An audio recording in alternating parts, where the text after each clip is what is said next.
Hi guys, my name is Alex. I am a sex coach and welcome to an episode of Sex Coach Peer Review, where I, as a sex coach, am going to review a video done by another sex coach, another internet sex tip, sex advice provider, someone that is trying to teach you how to be good at sex tips, all this kind of stuff. I'm going to go over it, see what I agree with, see what I disagree with, criticize it a little bit, elaborate on some things. So if that sounds interesting to you, then let's hop into it. So my peer review consists of only one video, so I am picking this particular video for this particular sex writer, sex journalist, I think is what she calls herself. And this is Nadia Bokody. Don't know the last name, don't know how to pronounce it, but you know, it shouldn't affect their content or the merits of the information that they provide. So anyway, these are the 5 simple things women wish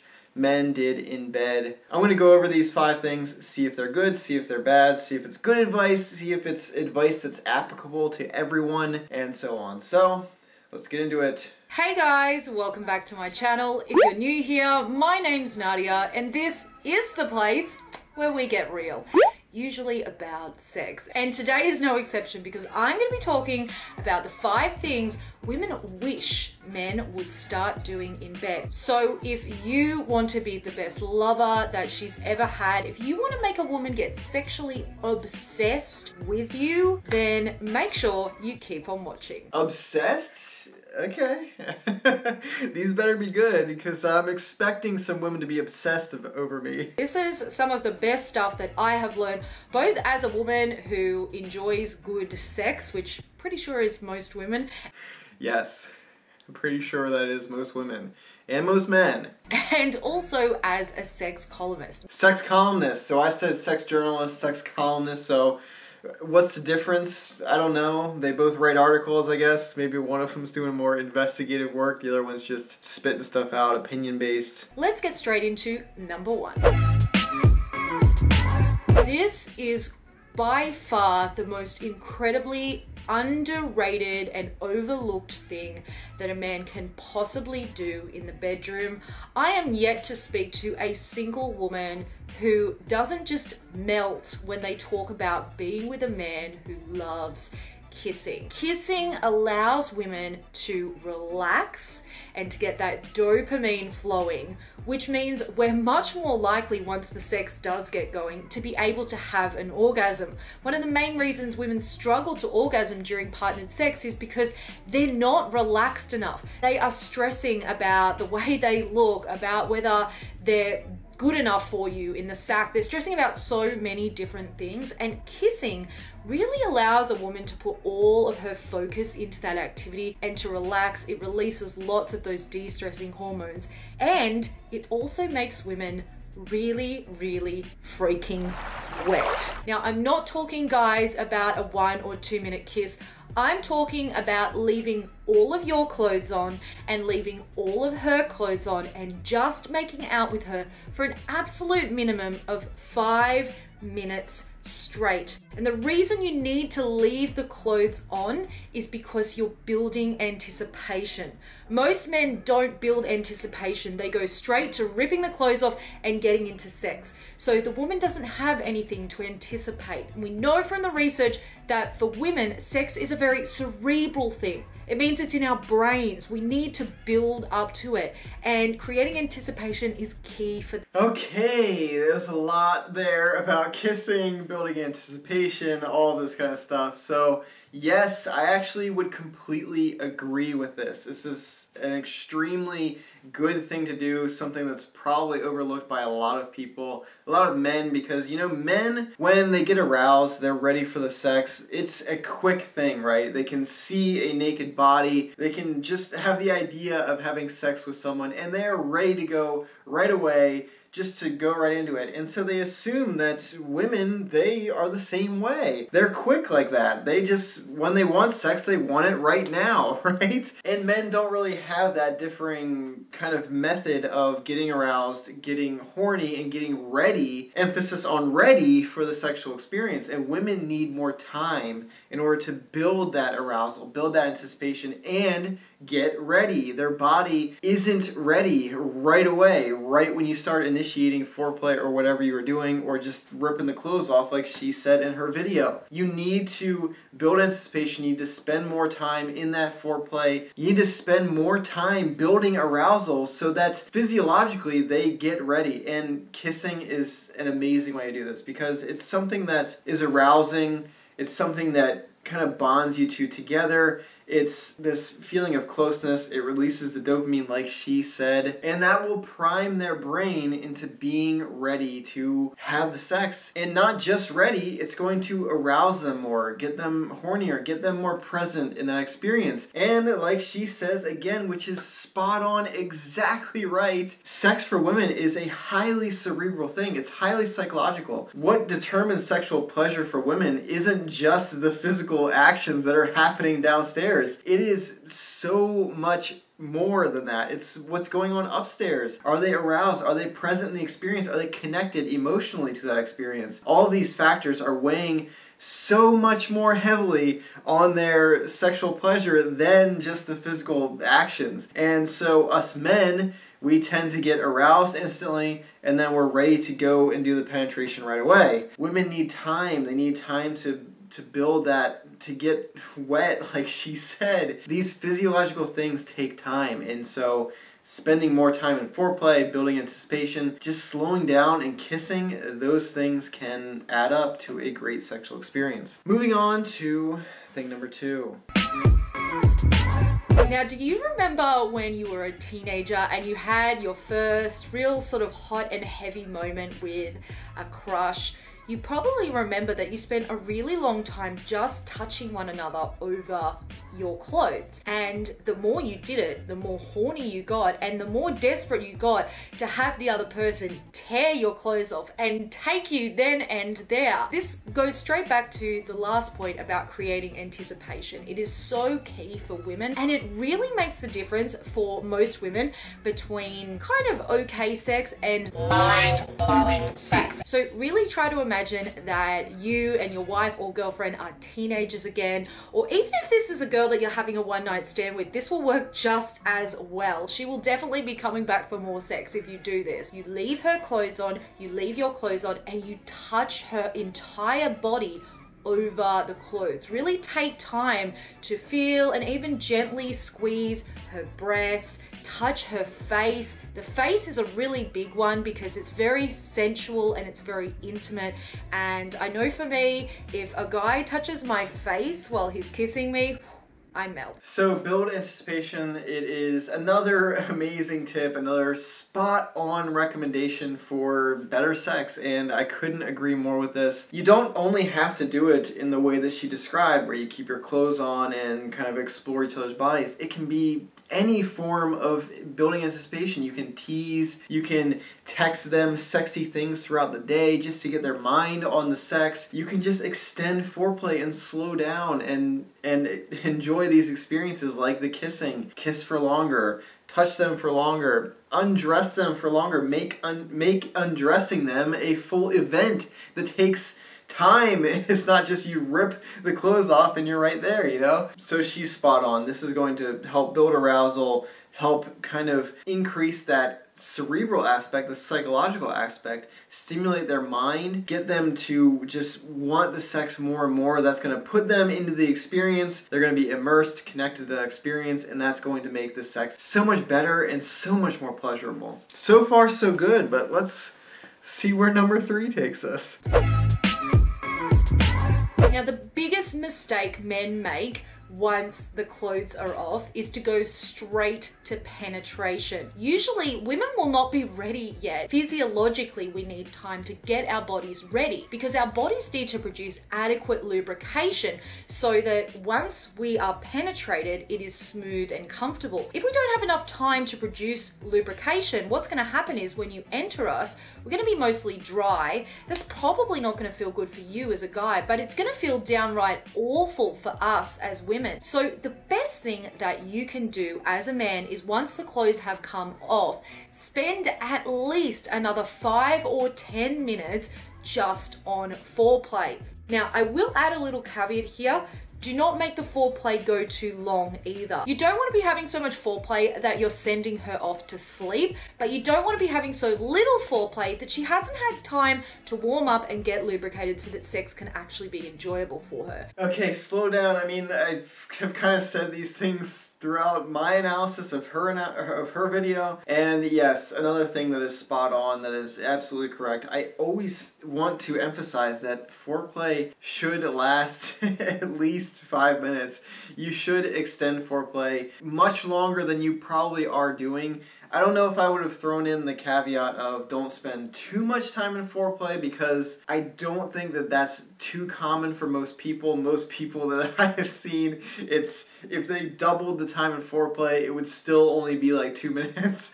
And so I would say don't worry about going too long and having all these things clouding your mind thinking, am I too long? Am I too short? Are they ready yet? I would just say extend it, do what feels right, and most of the time, if you are just kind of paying more attention to what your partner needs rather than your own needs as a guy, then you will spend enough time in foreplay. So another great tip, another great thing to do. So she is spot on. 3 for 3. I'm extremely impressed.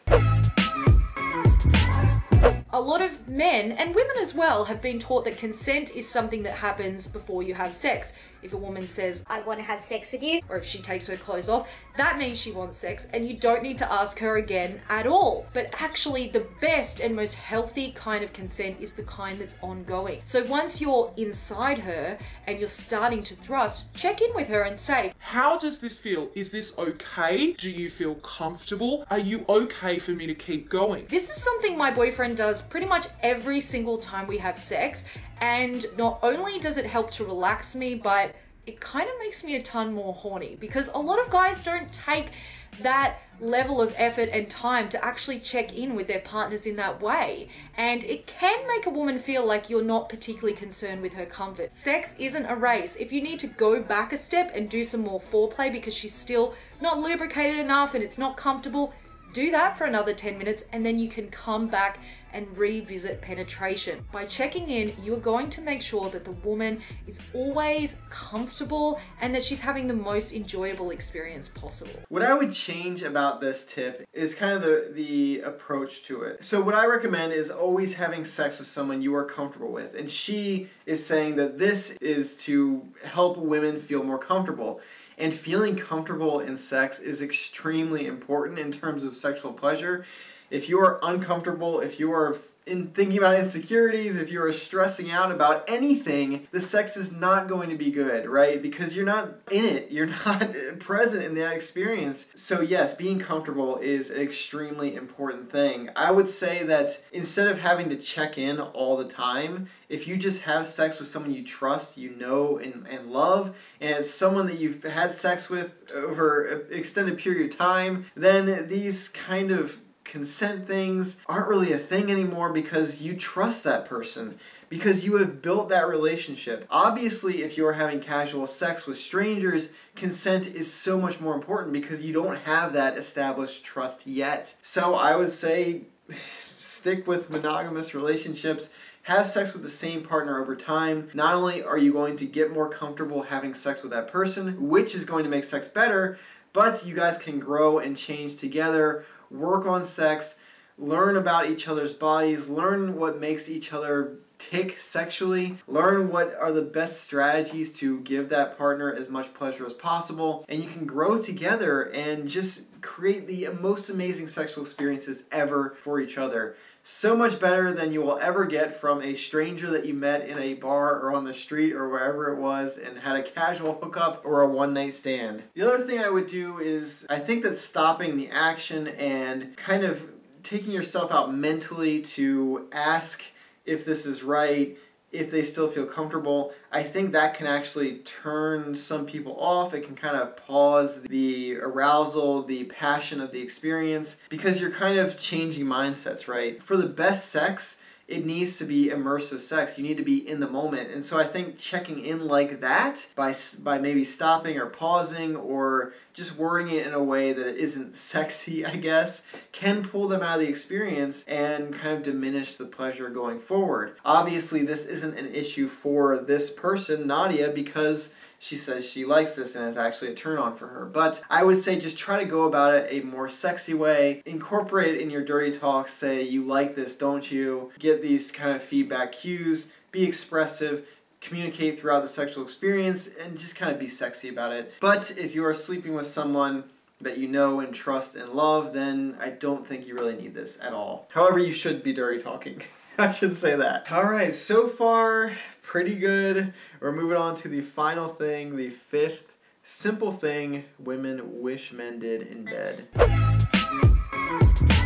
Probably my favorite thing that a man can do in the bedroom to guarantee my pleasure, and I've spoken to many women about this over the years, and it does seem to be a consensus, is welcoming sex toys, and more specifically clitoral vibrator-based toys. The vast majority of women require direct clitoral stimulation to orgasm, and this isn't something that we're taught about in sex ed. It's really not something we learn anywhere, and so a lot of women mistakenly think that when they're unable to have an orgasm from penetrative sex alone, that there's something wrong with them. And then a lot of men freak out and think that they must be doing something wrong or that they must be a bad lover. But the truth is, for about 70% of women, it doesn't matter how big or impressive your penis is, what sort of tricks you can do with your penis, none of that matters because she enjoys clitorally focused orgasms. So what you can do for a woman like that, which like I say is going to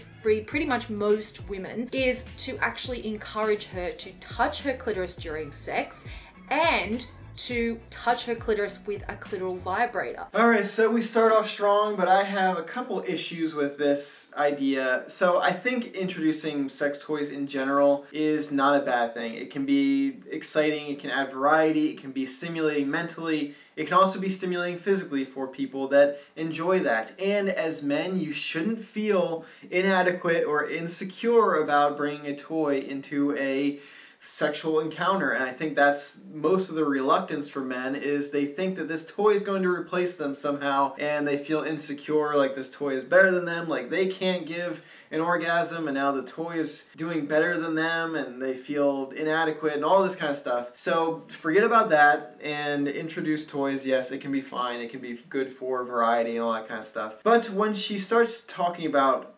clitoral orgasms and how most women can't have penetrative orgasms, that is not true. So the statistic is that 70% of women have only had clitoral orgasms. Not that they can't have the vaginal orgasms through penetration, it's just that they haven't yet, right? And so I wouldn't write off penetrative sex and require a toy or some other sort of clitoral stimulation in order to provide an orgasm. You can still provide a vaginal orgasm to these people that haven't yet had it. It's just that they don't really know how yet, and that's why you can work together with them over an extended period of time, figure these things out, and then be able to provide these things. I have done it before, and I know other people that have done it as well. Women that have not had vaginal orgasms. Every person in the world, I believe, truly has the ability to experience both vaginal and clitoral orgasms. So don't write yourself off and introduce toys just because right now you can only have clitoral stimulation. So the other thing I would like to just emphasize is that size isn't going to matter. Size isn't going to be a determining factor in providing vaginal orgasms or clitoral orgasms. The size of the penis, she admitted herself in the video that it's mostly a cerebral thing for women. It's going to be the mental stimulation. The physical stimulation, yeah, it's required, right? Otherwise the sex would be this weird telepathic thing, right? Where you're just imagining sex in the other person's mind. And that's not going to go anywhere for most people, right? There needs to be that physical thing happening, but that is not what is providing the orgasm. It's that mental perception of the physical that's leading to orgasm. Because sex is a primarily cerebral thing for women, size isn't going to factor into vaginal or clitoral orgasms. It's going to be how stimulated they are mentally, how comfortable they are, all of these other factors that we have discussed throughout this video. So those are the only things that I would say. Her tip in general to add toys and not be afraid, that is a great tip, and you shouldn't be afraid as a guy to introduce those things into a sexual experience. Overall, I would say she did a great job. These are phenomenal tips, and there wasn't much for me to criticize. I would say if you want sex tips just based on this one video, then go check out her channel, subscribe to her channel. She gives out good advice, at least in this video. Advice that is easy to follow and easy to understand, and she really goes into why these things are the case. So, great job. Approved by this sex coach. So there you go. Anyway, I hope you enjoyed this video. Thank you so much for watching. I hope you learned something. Go have some better sex because of it. Bye, guys.